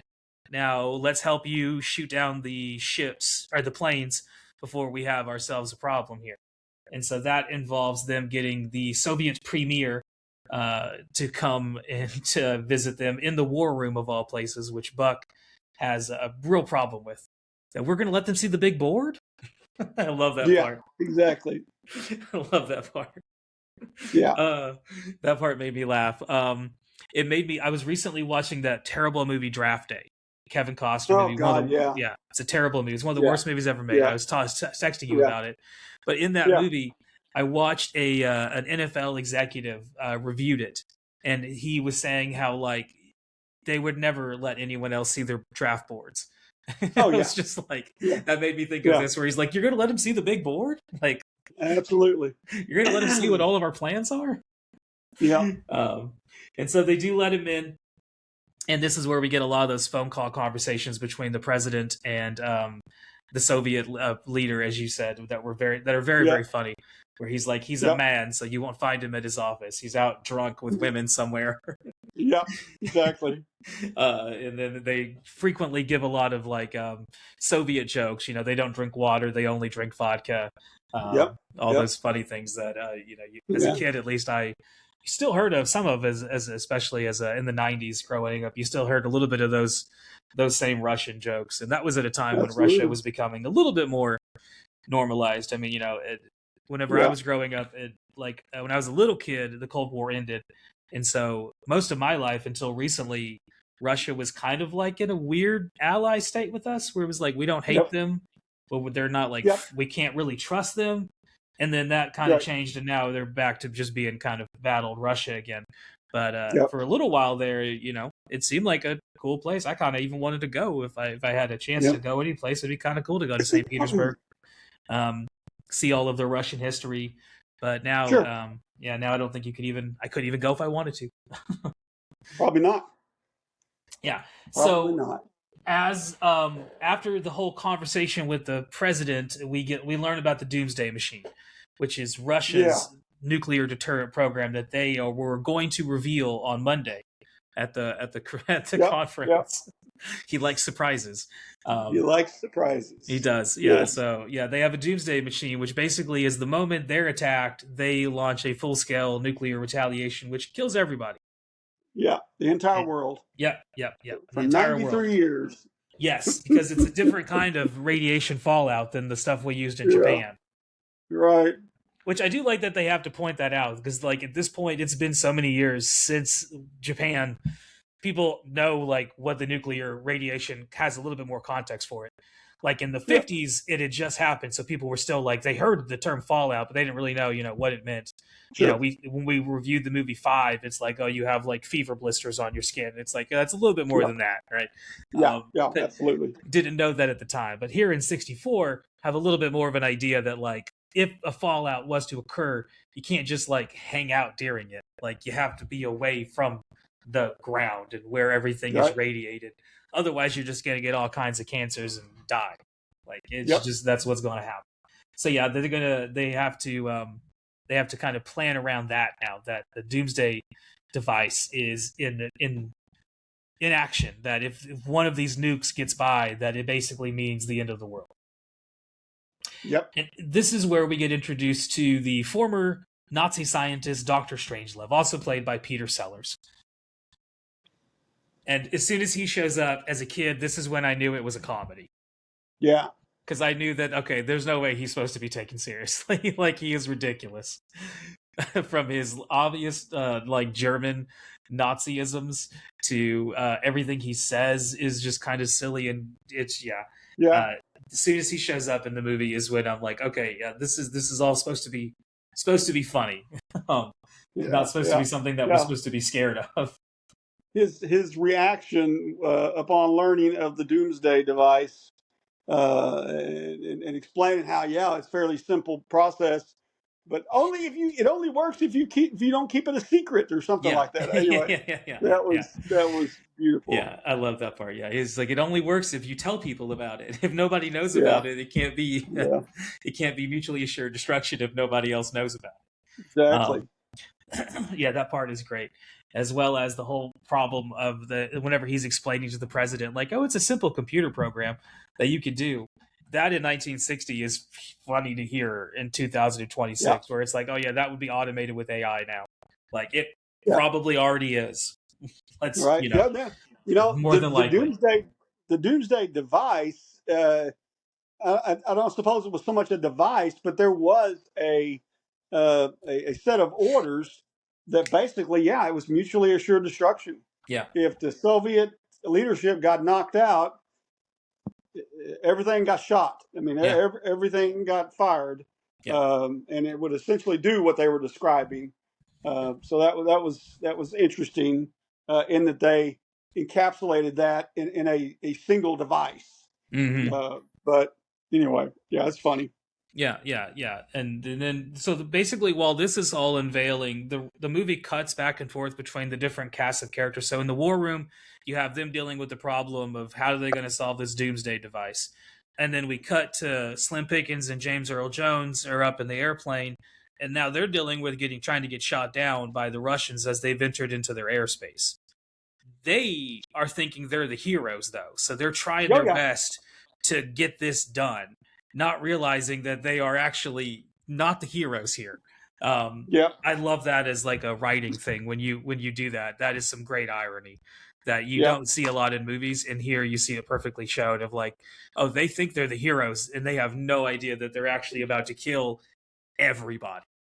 Yeah, exactly. And then the last group of people we jump to is Mandrake and Ripper as they're held up under an assault because the president sent the closest group of army people to assault the base that Ripper is at to try to get him arrested to get the code from him.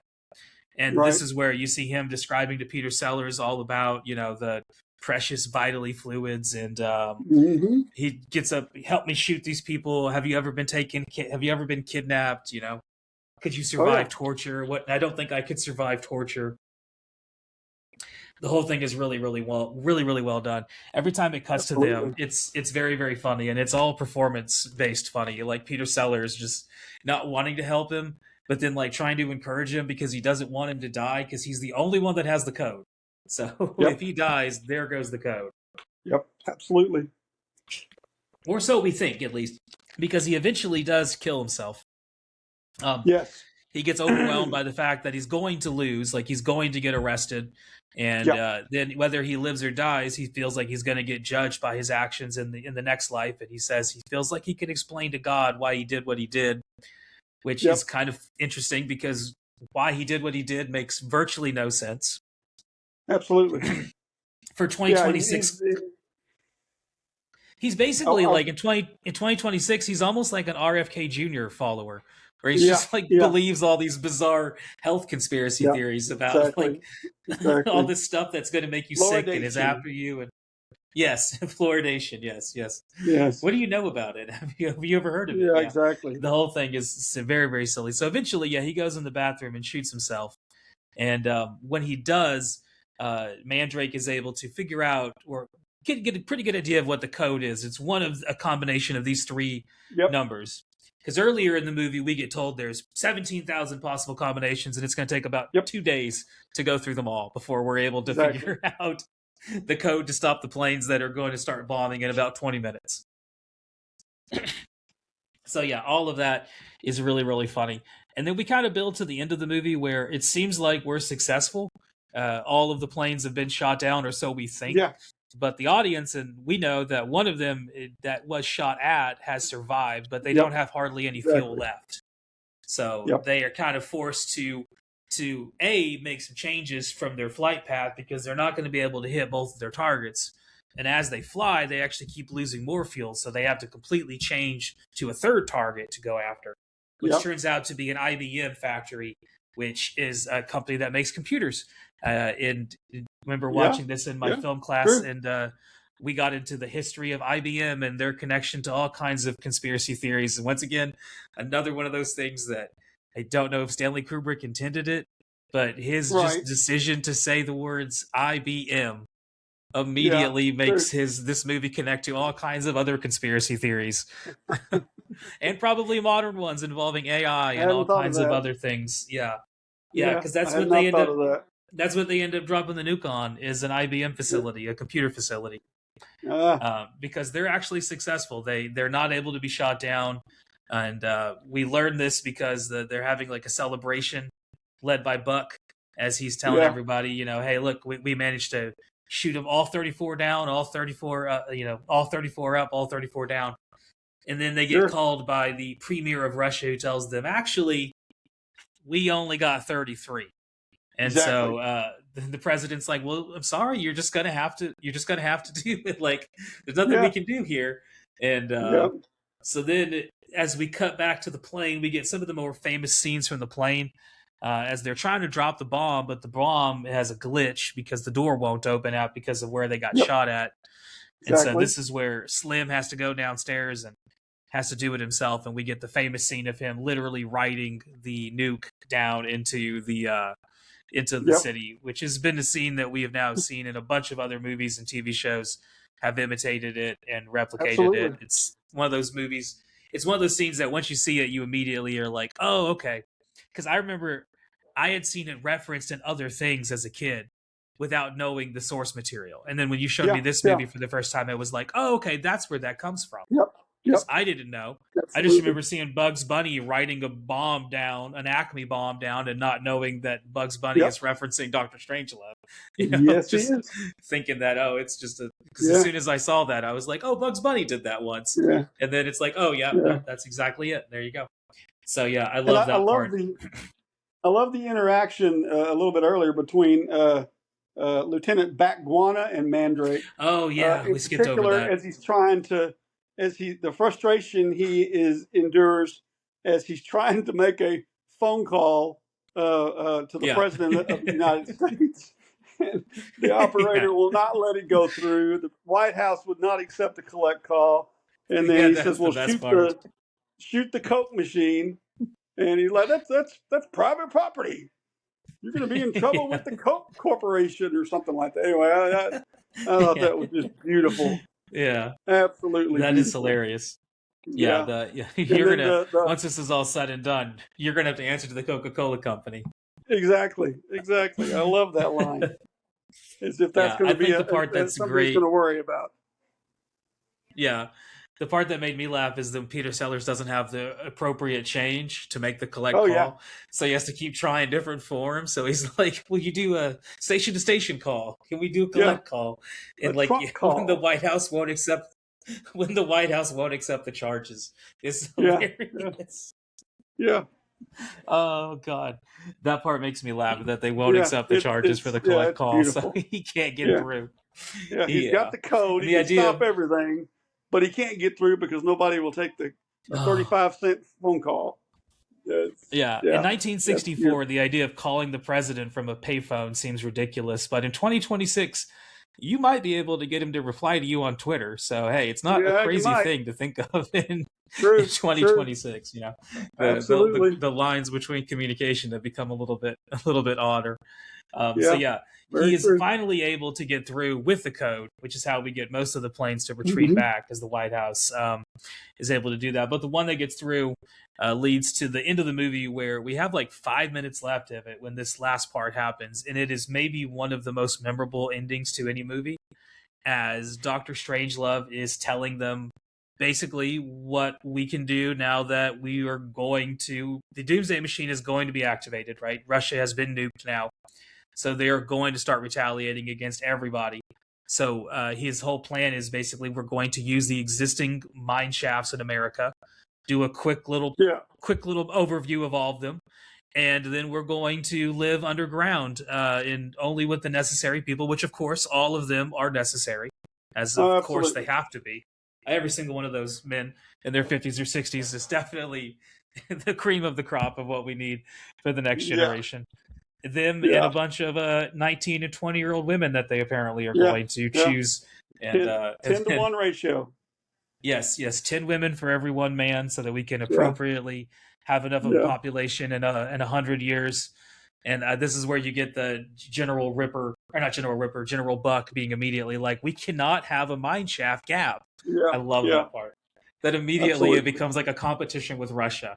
The second the world ends, we still have to compete with Russia over who's going to have the best amount of mine shafts, which apparently to some released files from government and military intelligence has said that this may not be that far-fetched. There might be some mine shafts underneath Colorado that are reserved for this specific kind of a fail-safe plan. I believe that is true, yes. Yeah, I was going to say, there's apparently miles and miles and miles of underground mine shafts that, if you believe rumors, connect Denver all the way to like LA, which is like an insane, an insane distance. And it may be even somehow connected to the Denver airport. Yeah, the Denver airport supposedly, is involved. I've always heard these stories about you can actually get down there if you really wanted to. You're not supposed to, but there are tunnels beneath the Denver airport that lead to who knows where. Yeah, the Denver airport has a lot of conspiracy theorists that are around. Jamie lived in Denver for years, and he was the one that turned me onto those, because he was like, "Have you ever looked at like what's going on with the Denver airport?" And I was like, "No." And he sent me all the things. It is like how much money it costs compared to how big it is compared to how much acreage it takes up. Like there's all these like weird little things where you're like, it is massive and it doesn't need to be. And why is it so big? What's underneath it that's like, what could be that big? Because the airport is not that big. And so, the whole thing is very kind of ripe for conspiracy theorists to dive into. So at the end of the movie, they kind of, Dr. Strangelove does a couple of his famous things. He has his hand that can't stop doing his Sieg Heil. He refers to the president as Mein Führer, which is fantastic. And then at the very end, he does his thing where he just stands and says, "I can walk." Mein Führer, I can walk. I can walk. And then we immediately end the movie. And we get montages of bombs, nuclear bombs, hydrogen bombs being dropped. And we get that over the "We'll Meet Again" music, which is one of the only songs in the entire movie. There aren't really a whole lot of songs. There's like military marching music, but there's not really like music in the movie. Other than like in the Mandrake has music playing on the little personal radio that he was instructed to take earlier. But other than that, you really don't get any music in this movie. It's very very minimal. So the end of the movie was a Kubrick thing also. He had a couple of movies that way. Very minimal music. Yeah, he only used music more as like an effect as opposed to like a part of the he's kind of very much situational. He uses it very well in The Shining. That's one of the reasons why The Shining is so terrifying, is because of the way the music is in that movie. Absolutely. So into the movie we reach, and like I said, we end with the montage of bombs being dropped with the song, one of the most famous endings of any movie. That montage of bombs being dropped has been parodied in a bunch of other things as well. And it's one of those, when I first saw it, the ending always stuck in my mind as being like, you have this hilarious movie, and then you get to this very like end of it where you're like kind of left to think about what you just watched, and like, that was hilarious, but could that really happen? And then you have to think back to the beginning of the movie where apparently the military had to be specific and say like, no, we have protections for this already in place, but you're still left wondering, like, I don't know about that. Like, this seems like this might be something that could very easily happen based on just the people that we see run the government. Yeah. Well, another interesting thing about it, when you see the movie Failsafe, it'll be hard not to see an apparent connection between Walter Matthau's character in that movie and Dr. Strangelove. Okay. Some of the things that he says and the attitude, and then frankly the the silliness of it. Although Walter Matthau's character is completely serious, but it's ludicrous. But you can't help but see the comparison. Yeah. But so, it's, what'd you think of this movie at the end of it? I know that you've watched it now. I've watched it with you several times, and now watching it again. I don't know how many times I've seen it. I absolutely love it. Always have. But in today's political environment, it kind of hits close to home in a lot of ways. Kind of like you were saying earlier, some of this may not be so ludicrous necessarily in terms of the attitude of some of the upper echelon of advisors that the president hears from. That's a little bit scary.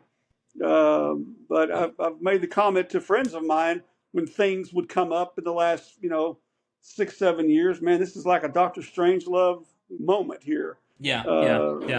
So people are familiar with that reference now, and I think it's accurate in some cases. So it's kind of given the movie a new twist.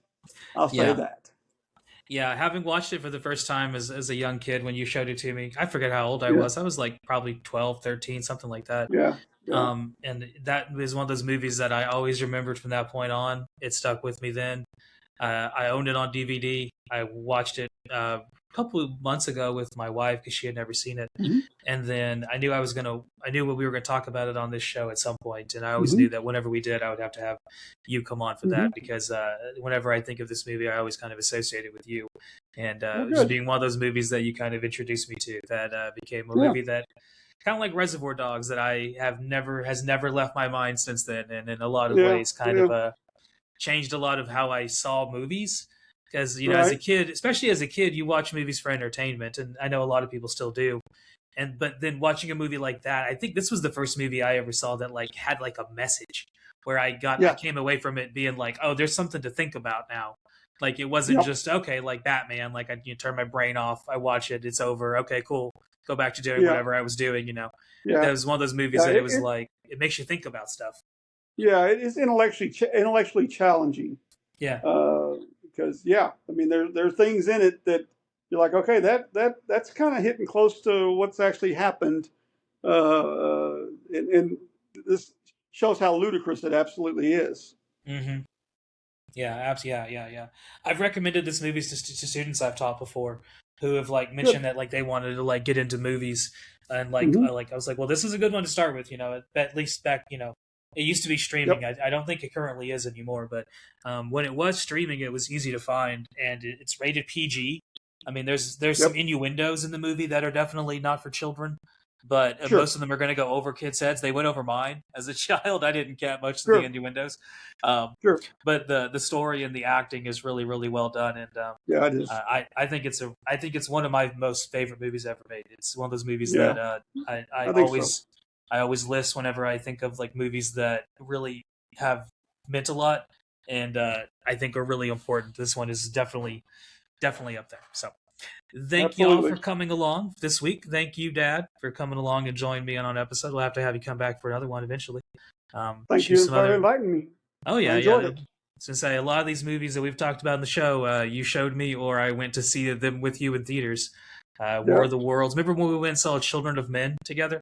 Oh, yes. That's another one that we'll have to talk about. Next time we talk about Children of Men, I'll have to have you come on because that's another one that we went and saw in theaters. And Terminator Salvation, that was another one we saw in theaters. Yeah. That was a really bad movie. Absolutely. It was. Terminator 3 also. Basically all the Terminators after the second one. That's pretty much the end of the Terminator series. It should have been right there. They should have just ended it right there on number 2, frankly. But. Well, next week, Travis will be back, and we're going to talk about a movie that you've referenced several times on this show tonight, a movie that I've never seen, but I would really like to, and we're going to watch it next week and compare and contrast it to this one that is Failsafe, which is apparently a very, very similar movie to this, but presented as less of a comedy and more of just a straight up kind of a drama. So we'll see what happens with that. So thank you all for coming along, and we will see you next week. Bye. Bye-bye. All right, let me hit this. Hot damn, college boy. Thank you for coming and watching the show this week. Every single week, we come back and talk about a post-apocalyptic movie. And it's a good time. Sometimes we talk about extremely obscure movies that virtually no one really else talks about. Sometimes we talk about mainstream stuff that pretty much everyone talks about. So either way, you can come back and get some enjoyment. Hopefully you enjoyed it. If you did, you could give us a like, subscribe if you're watching on YouTube. If you're watching elsewhere, then rate the show 4 or 5 stars, whatever you felt. Leave a comment or anything of the sort. It helps with the engagement and all of that fun stuff that people always talk about at the end of these episodes. So thank you sincerely for listening, if you have listened, and thank you. I don't know what else to say. Just a simple thank you. Bye.